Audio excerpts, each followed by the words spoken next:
Look at you. So adorable.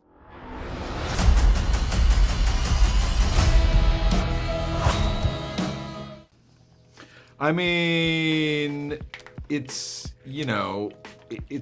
an extraordinary opportunity to play a character. We both played these characters in Black Widow, and we developed this relationship, and we planted these seeds, and then you never know like what's going to happen in the future, what Kevin Feige and Lou Esposito have in mind for the future, whatever. So it's just an incredible privilege and opportunity to be asked back and to do this again. And I think we went in, both of us, kind of guns a-blazing, trying to mine this relationship as deeply as we possibly could, and to pay off all of the things we set up, and to plant seeds for the future of who these people are and how they can affect each other going forward, and how they can need each other going forward.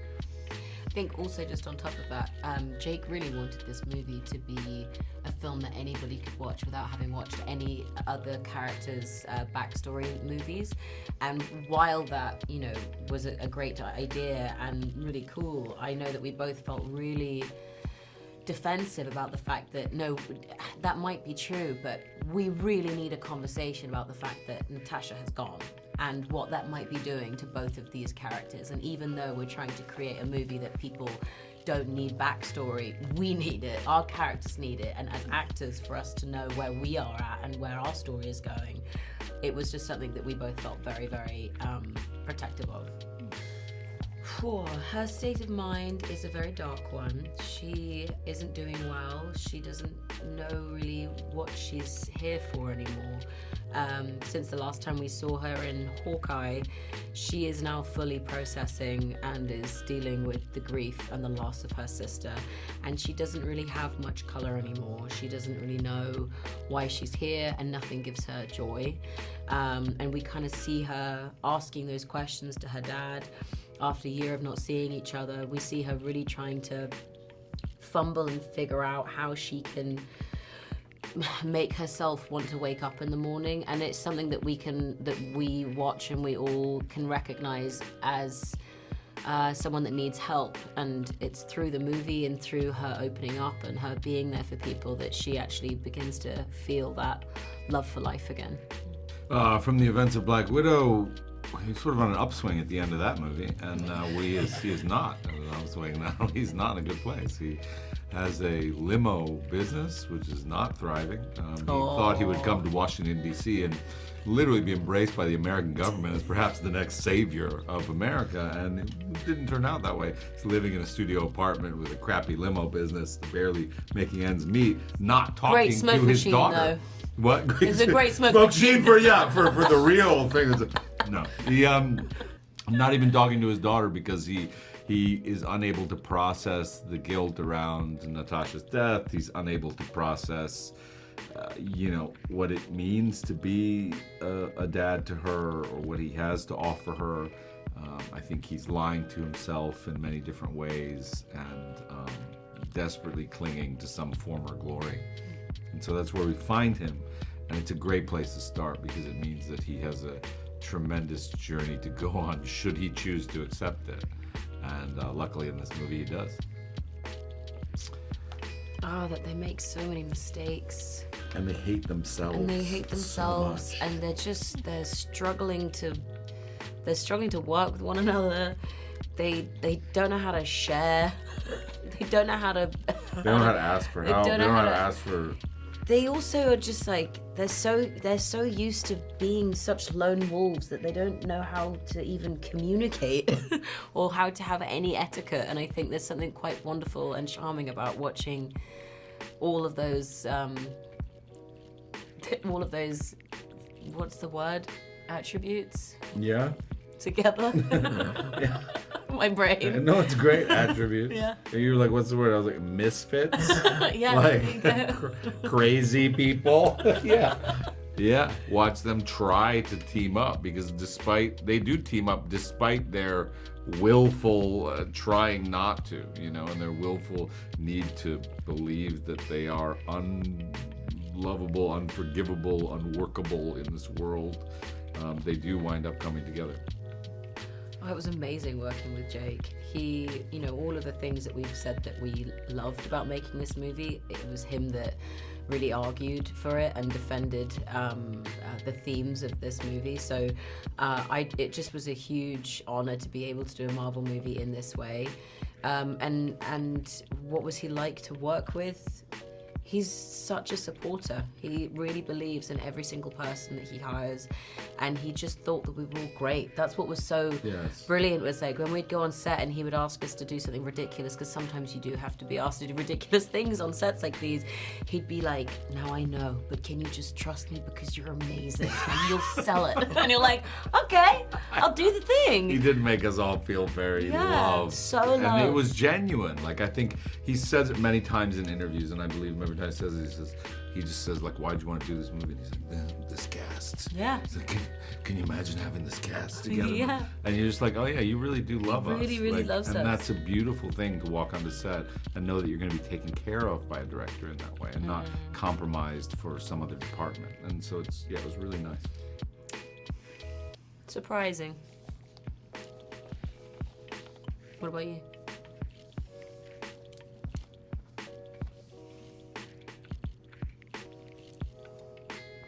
The word that comes to mind is like sweet. Surprisingly sweet. Florence Pugh, ladies and gentlemen. I mean, we're gonna end on that. Thank you.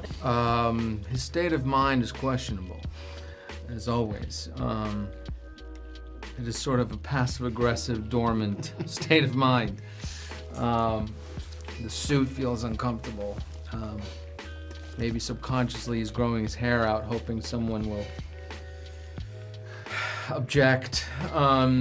Basically, he's just trying to get someone to, pay attention.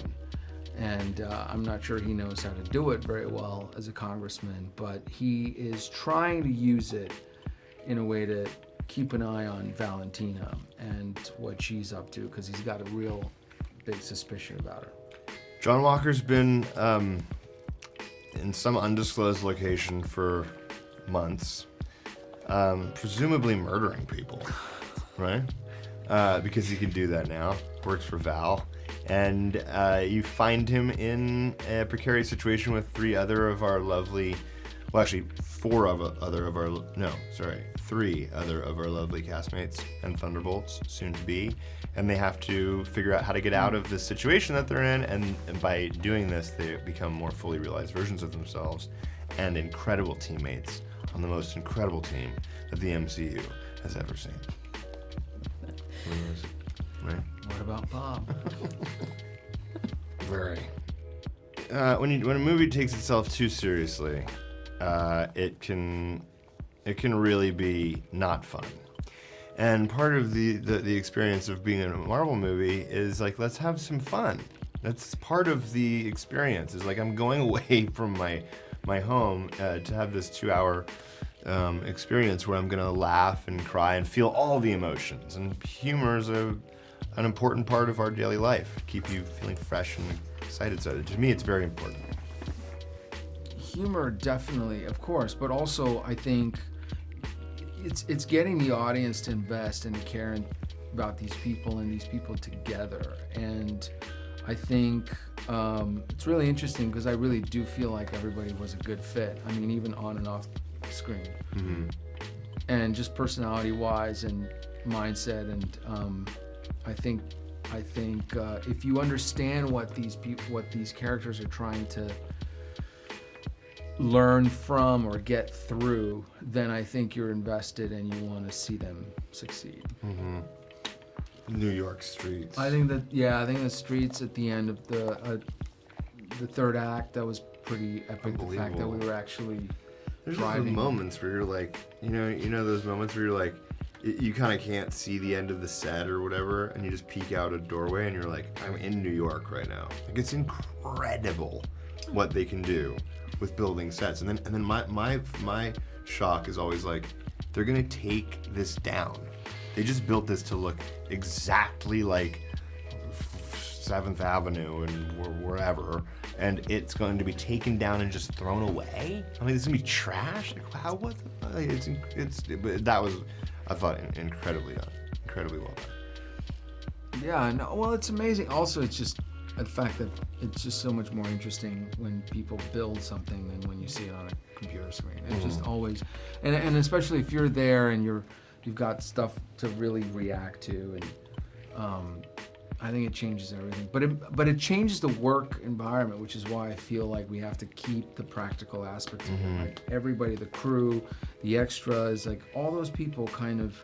There's a sense of ownership over it from like the people who built this thing. Yeah, and you wanna like you're excited about it. You wanna serve it in a different way than it's kind of like when it's just screen. And they'll do it afterwards. You know, it's not as cool. Ooh. Well, it was hot. It was hot. It was hot, degrees. but it was super. It was hot. It was so hot. But it was amazing when the sun was going down, and then there was a bit over there where it looked really pretty, and again, just to be able to be out there. Again, everyone was looking. Jake was really happy about. We're here. We're on location. This actually exists. Right. We're doing it. But it also felt indie in a weird way because you're like out in the middle of nowhere. We've all done, you know, a lot of indie movies in this craft, and I swear to God, when you're in the back of that limo, like you could be in the back of the limo anywhere with any crew at any movie I've ever done. Just take off the suit and put on something else, and you're just in a hot metal box and like acting. And that was. What was so I love, you know, you can't fake that. You know, it's nothing. It wasn't a process trailer. It was a process trailer for some of it. What am I trying to say? It wasn't the screen, the volumes that they use now that are like, you know, they're great, but they're not the real thing. Sebastian's the elements that you had of riding the motorbike and flipping the cars, all of those cars flipping, those were real. Like Shane was driving the car when it flipped and flipped 80 times, and like all those are real things happening. Yeah, cool. I think, and I also just think audiences can tell that. They tell the difference. Yeah. Jake is very dry, but very funny and cautiously optimistic, I would say. Cautiously optimistic is good. But he had like a really good handle on what this is, I guess, what this movie is, what the tone is, and what makes this movie, how is it funny and different than something like Guardians of the Galaxy, or how is it as real as something like Captain America: Winter Soldier?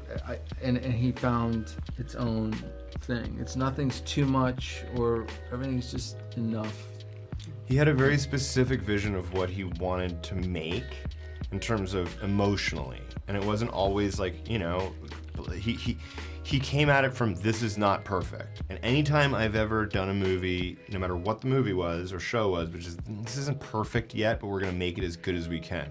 And not like, I'm amazing, I'm really good, and I know what I'm doing. And so if you don't do it this way, it's not gonna work. If you come at it that way, I'm always like, oh God. But if it's like that, it's always been a wonderful experience, and Jake is inherently that way. I think everybody had this feeling of like, oh my God, I think he's actually listening. Where like a lot of times you'll hear a director listen and you're like, I don't know if they heard anything I just said, and then the changes don't happen and you're like, oh, okay, whatever. Jake listens, he hears you.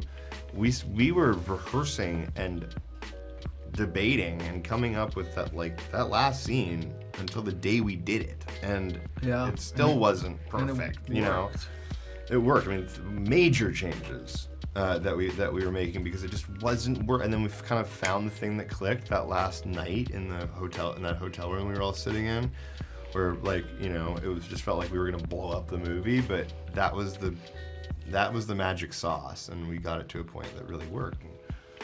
Yeah, Jake allowed for and a lot of I mean, he never patience. Lost. It's cool. It's So just it's a lot to do, and yeah, I think there's a lot of pressure, and so anyway, he's great. One word, emotional.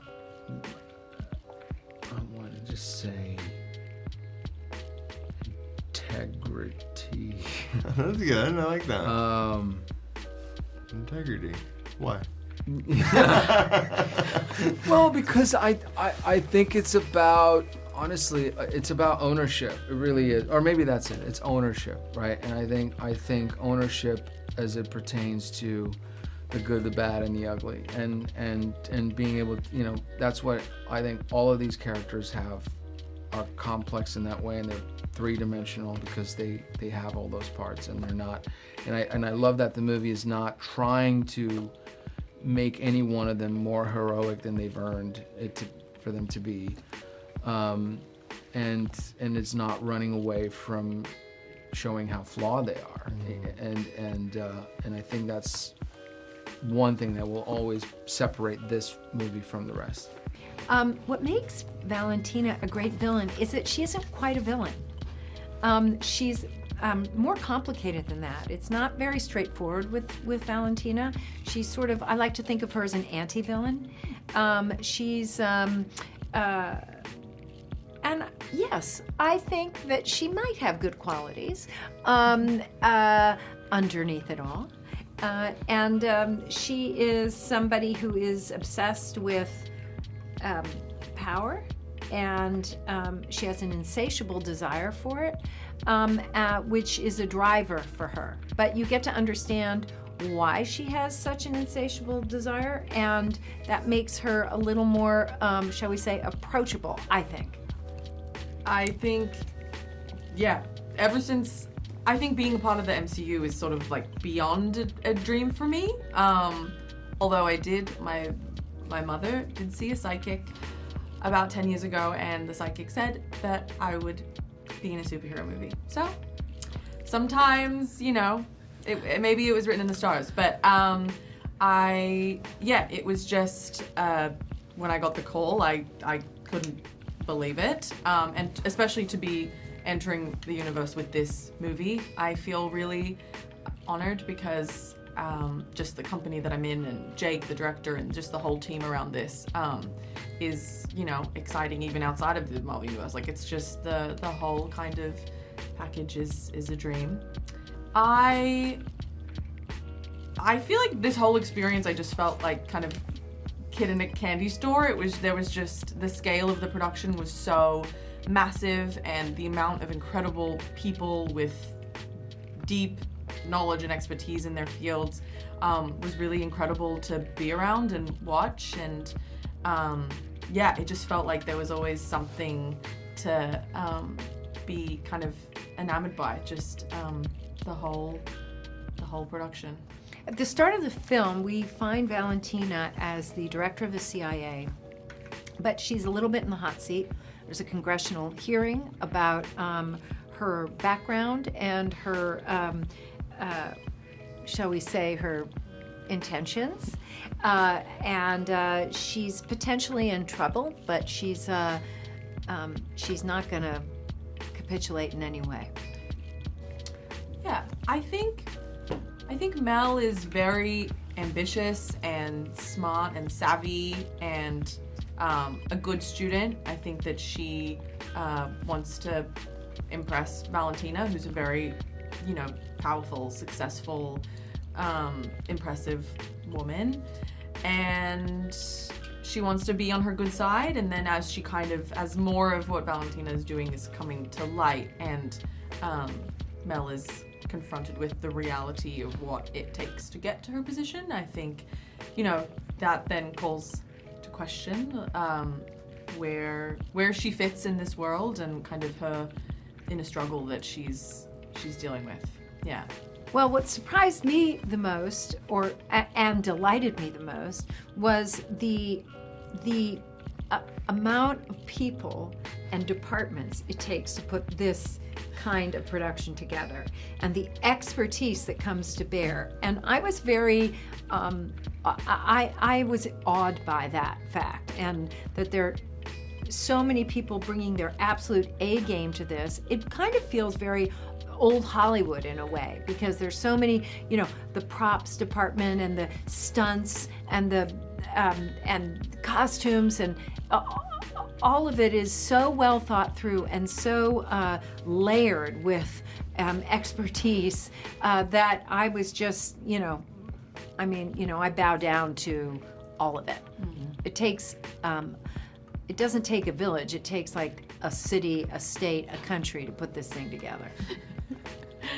Did you want to add to that? Yeah, I think what was so cool about this was how most of the stunts and effects were shot practically. There's very little CGI, which is quite unique for a Marvel movie. So I think that was really cool to watch and impressive, and just, if there was a helicopter in the sky in the scene, the helicopter was really there. Yeah. I'm so grateful to have worked with Jake Shrier on this film. We couldn't have done this film if he hadn't been involved. His dedication to the grittiness, the tone, the rawness of the movie and of the story itself. He was devoted to character arc and development, and the story has a real shape in the film, which I think audiences are going to really respond to. There are characters to be properly rooting for in an emotional kind of way. And by the way, he straddles the world, Jake did in his direction, straddling the world of comedy and drama very expertly. I mean, very finely tuned. Amazing. I think Jake is such a brilliant filmmaker and really brought his kind of, excellent taste and instincts to this, and is just an incredibly thoughtful, it's so detailed in his work, and I think it really kind of, the film is so much richer for his input. Well, first and foremost, when audiences watch this film, I hope they really feel like they got their money's worth and they were properly entertained, because because that's what we want to do. We want to deliver, and we take that very seriously. I hope also that there are certain themes in the film that the audience will walk away with and feel, have a think about, or see how these ideas apply to their own life. And so there's that. But ultimately, we just want them to have a really good time. One word?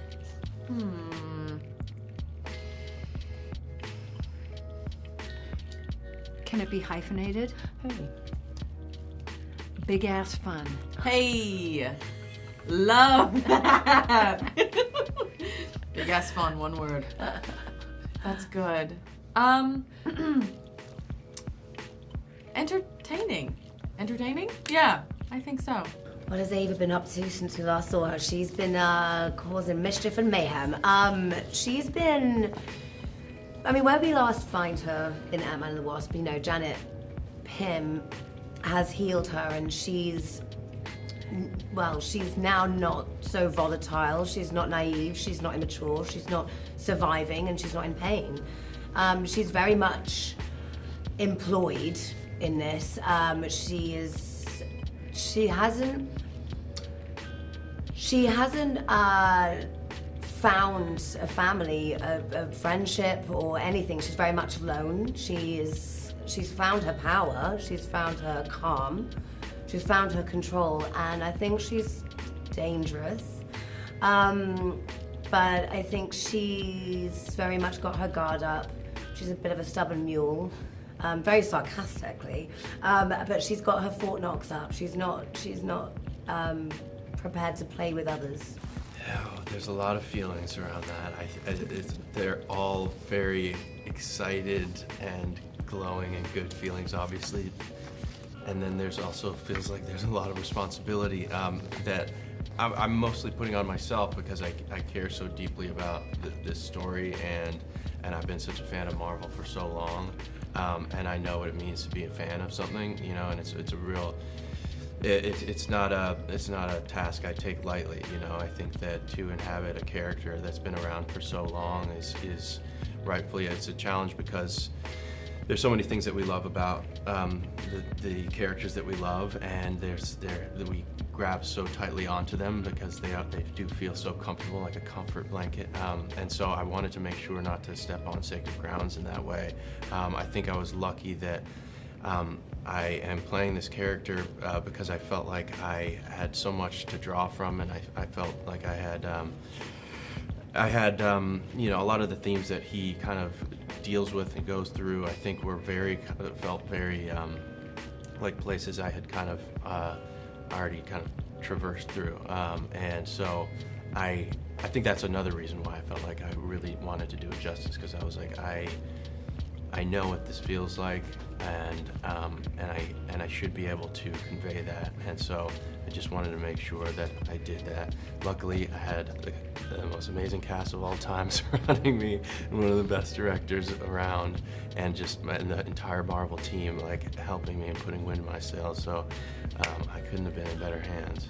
I think as an actor, you bring, you know, you do relate to the character in your own way, in your own self, because, you know, at the end of the day, I'm not a ghost, so I can't, you know, sit here and go, so I phased yesterday. Like, it's that the emotional and complex, you know, making these characters three-dimensional, four-dimensional. It's connecting with what the character, what the struggles are of the characters, which is what, you know, we want the audience to feel relatable. I can relate to my character. You know, there's, you know, when you have your guard up, there's, you know, the idea of loneliness. There's also sometimes not believing you can deserve to be a hero, or forgiveness, or second chances. And I think, yeah, I definitely draw, you know, personal experiences as an actor with you know, who I'm playing, which you can start from, and that just starts from a real heartbeat in a real place. Well said. Yeah, I think oftentimes you can end up doing almost like, it's like telephone, where you kind of are inspired by these performances or these versions of stories that have been told already, and they're kind of echoes of something that is actually true. And so I really felt it was important to kind of try and remove those echoes from my kind of like landscape of architecture as I was trying to build Bob, and come from a place of truth, you know, and a place that was my own, which is, you know, which was, I was lucky that was kind of welcomed in this circumstance. She's a genius. Absolute genius. She's so brilliant. Absolute genius. I mean, the costumes are intricately beautiful, and they are exactly designed to us and our and its storytelling in itself. It's its own character, I think, the costumes. Ghost's costume in this is unbelievable, and it's its own force to be reckoned with in this movie, and yeah, so talented, incredible. Yeah, I've never worn costumes quite like it. They do feel like they're from another planet. Like, it feels like garments that don't exist here on Earth or something. And so, and then to have them tailor-made to your body is a very bizarre experience, where it's like, this will not fit anyone as well as it fits me, which is a really empowering kind of thing for somebody like Sonia to give an actor, you know. Yeah, she's like, honestly, she really has given Ghost her posture.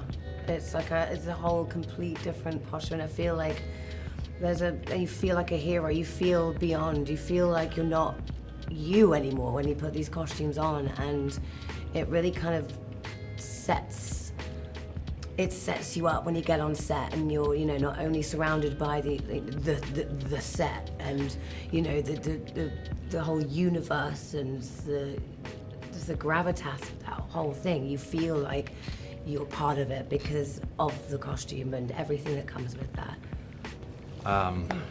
Yeah, it was amazing. I mean, he's genius. a total genius. I think it's a hard task to come into a world like this and operate in a comfortable way. And there was never a single point where I was like, oh, yeah, it's just every day I was like, there's nobody better fit for this than you, because he really understood the assignment, as people say on the internet these days. He really was like, while also challenging it and also being like, I understand what world I'm operating in, but I also kind of want to push the boundaries and nudge them and kind of like see where where it can be expanded a little bit and where there's room to grow within it, which is a commendable trait to have as a director. You know, I'd follow him to the end of the earth.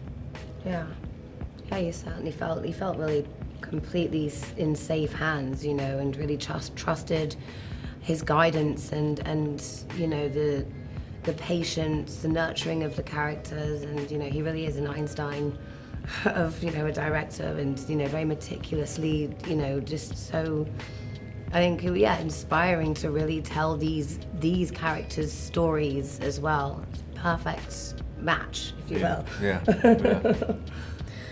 Yes. Lots of hot yoga. Did a lot of hot yoga. We had incredible, you know, we all trained, and you know, not only with stunts, we had incredible trainers. You had to train a lot for. we all did, but you really did. Yeah, I mean, that was a hard challenge because there's multiple body types that really only make sense for certain characters, right? So in the beginning, playing Bob, he's supposed to be kind of smaller, and I did as much with my body language as possible. But then also I worked with this trainer, Brendan, who really we worked hard to get him in a place that was really strong physically, but lean, so that it looked like he was kind of vacuum sealed. And then we literally had 2 weeks before his reveal, and at which point we thought there was going to be kind of a pretty serious reveal. So I was like, we'd finish the day at like 9, and then I'd go work out for like 2.5 hours, and then I'd work on lines, and I'd go to bed, and I'd wake up at like 5 in the morning. And I was like, it was really important to me because I was like, it irks me when I watch something and their power is dissonant to their physical presence, you know? And so I really wanted that to be as believable as possible. Obviously, powers can look and materialize in a lot of different ways, but it was important to me that there's some sort of thing in the serum that actually starts to kind of like metastasize within his body. And you don't see much of that on camera when I did, but it really helped. When you see it, it gets a reaction. And and also when you're doing all those stunts, which I hadn't had much experience with, it's really helpful to be able to have that stamina and be able to do it over and over and over again. So being literally strong and fit for that was like very, very important. Yeah. And the reason why, like, I mean, for me, it goes like the reason why I really connected to the hot yoga as well is because, I mean, I did a lot of it, and I know we all joked about it, but it's because, do you know what it is? It's a whole different training to Ava Star when in my previous movie, Ant-Man and the Wasp, because in this one it's a control, and it's keeping control and doing all the positions in hot yoga and keeping focused, and it was this kind of different training and energy that I was connecting with a lot with this energy that I was bringing onto set with the training. So yeah, I mean, that makes sense. But I did a lot. But yeah. It's punishing. I didn't do any of that. That's insane. And we all ate what we did: chicken, rice, protein, nutrients. Mine would be home, because I think home we often think of as a place, a physical place, but I do think you can travel with people and people can inhabit the idea of home. And I think every character in this kind of finds their own home. I'm going to say journey, because you see the characters physically go on a journey in the desert in a certain limo. And it's the journey of all the characters and of where they come from, where they're going to go, and the discovery of and their journey together. I've been a fan and lucky enough that my college roommate John Watts directed all of the Spider-Man movies, so I'd actually gotten to work on Homecoming just for the LA portion. I did second unit of those pickups, so I'd gotten to know the folks at Marvel through that. And I mean, I think anytime you get to work in this world that people care about so much, and with this cast, I mean, how could you not be excited? I think, one thing that's nice about this movie is it's about a team up, and I think that it's not as much about my particular vision as all these great people that came together to really try and make something different. So Eric Pearson had written this really interesting flip on what you might expect this film to be, which was about kind of sending these people to kill each other and be thrown away, and developed that with Brian Chapek, our wonderful executive producer. I felt like what I could bring to it coming off of doing Beef was this idea of really going into a more internal version of that story and trying to get at some character ideas, and especially like in the way that if Sentry the Void is going to be your antagonist, like what should your protagonist be going through that really connects with that we tried to bring, and then eventually brought in a lot of those collaborators from Beef, where Lee Sung-jin came in and did numerous drafts of the script, Grace Yoon, our wonderful production designer, Harry Yoon, our editor, and a whole bunch of wonderful collaborators kind of came together to make that story. And then, of course, Joanna Callow came in, who had written on season 1 of Beef, but also co-created The Bear, and just brought so many more of those character dynamics to life throughout the process.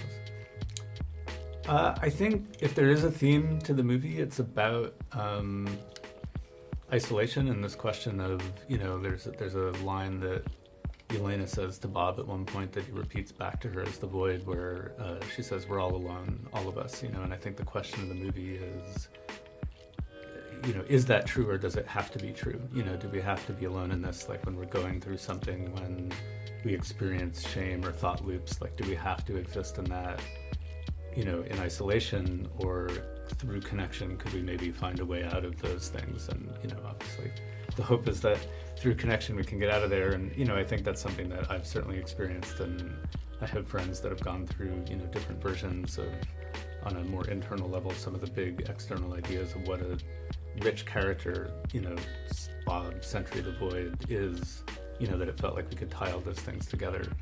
And it was nice, we spoke with Paul Jenkins, who created the character of Robert Reynolds, Sentry the Void, with Jay Lee, and for him, the character was always a parable for mental health. And so it felt like that was the only way we were going to be honest to that creation, is to take that and run with it and find our own way into what that character was. I think what was so nice about this film was it felt like it existed in such a contained fashion. It takes place over the course of just a few days, in the modern world of 616, and so it feels like it's in its own little corner of the universe, and then obviously at the end, it has much larger implications for the rest of the world and the universe, but it felt like until we got there, we really had room to play in this kind of, isolated space where we didn't have to worry about too much of that interaction and really could tell a contained story. Yeah, I think it really felt like, the Thunderbolts or all of us, they're people that, some of whom might have imagined they were destined for greater things or even individual glory. Like that's something that Alexi obviously is very interested in for a lot of the film. John Walker was Captain America, until that went very, very wrong. And so it becomes more about like when things don't work out the way that you imagine, which is something I think I would imagine we can all relate to. I certainly can. Where do you go from there, and what can you build from that? And what and who do you need to find to kind of come out of that place? And could you maybe be something greater as the sum of your parts than being stuck in that isolation? I think part of it is just to have actors this good is always just a privilege as a director. It makes your job very easy. But I think also, to make a good movie, you want to feel like not only that everyone brought their best and we have an amazing cast and crew in this film, but also that they brought something of themselves into it. And all of these actors care so deeply about their work and about the characters that they portrayed. And so it is that interesting dialogue, because in order to make a movie, you need to have a new conflict, a new want, a new need, a new arc for them to play, but it also needs to feel honest to the character that they've also brought to life. And so there was a lot of really interesting discussions in those kind of weeks of rehearsal beforehand, where we didn't really rehearse so much as just go through the script, really talk about where it was heading, like what it was establishing, and how they could sort of, adjust it and bring things to it that made it feel more personal to them and to the character that they were so protective of.